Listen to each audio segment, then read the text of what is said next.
Hi, this is Brian Smith with the Insurance Office of America. Today I'm being joined by Tim DiGuiseppe of TD Government Solutions, and he is going to talk today about the knowledge, the planning, and the preparation for DCAA audits. Tim, thanks for joining us today. Thank you. All right, what I mean by knowledge, planning, and preparations, those are three keys to a successful audit.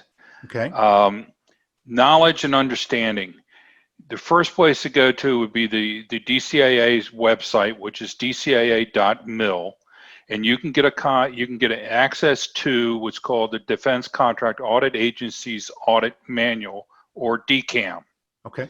And in that will be the audit programs.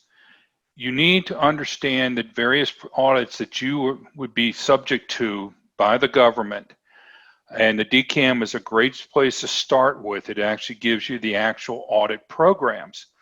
There's also a section called guidance, audit guidance memos. These are memos that management within DCAA issues to their auditors when there are changes in audit requirements and programs or updates as to what they want their auditors to look for. And there's also the audit process overview, which gives you a lot more detail of the various steps. And in that overview, you can learn a lot about what the government's looking for. Do you understand at this point, Brian, what the DCAM really is, how it is a tool? It sounds to me like it's almost like a cheat sheet. It gives you an advance warning or knowledge, basically, of what to expect. Is that correct? That is correct. Okay. In fact, the Defense Contract Audit Agency was forced to put this stuff on their websites. Got it. They didn't want to do it. Yep. It was done years ago. Now it's just a normal thing. And any company that has a government contract can go on their website and get full access to all of this. It makes sense to me because then it would probably lead into what you need to understand on the planning and the preparation. Is that correct?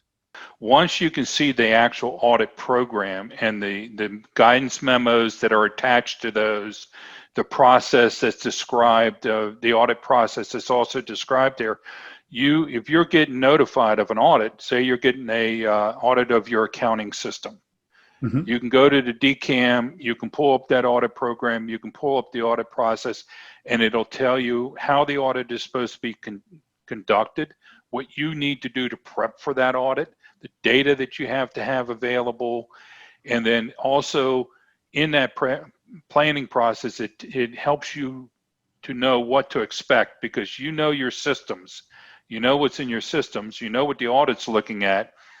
You're going to know whether you have an issue or not. Right. You're going to know you may have an area that you have to explain more to the auditors. So it allows you to understand what potential findings might be and how to respond to those findings, which is key before the audit even starts. I see. Well, what about the other expectations or aspects that you'd like to cover in that section? Well, the key to understanding what you're subject to is understanding your business. What is your business in relations to the government? What are the type of contracts you have? What is your company size? What audits are subject to you based on your company size, small, medium, large? The type of contracts you have dictate the type of audits and data that you could be subject to.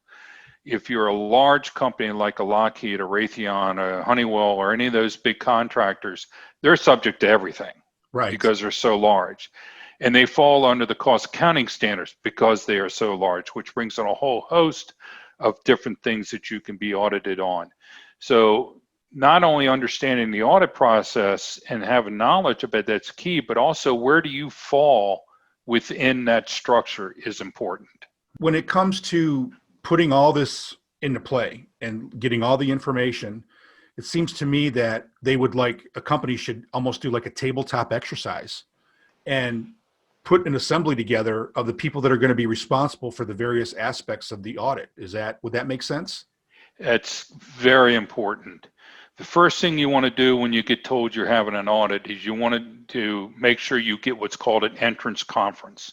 That's where the auditors come in and they tell you what audit they're doing, the audit program they're going to follow, the duration of the audit, the areas they want to look at, and the people they want to talk to.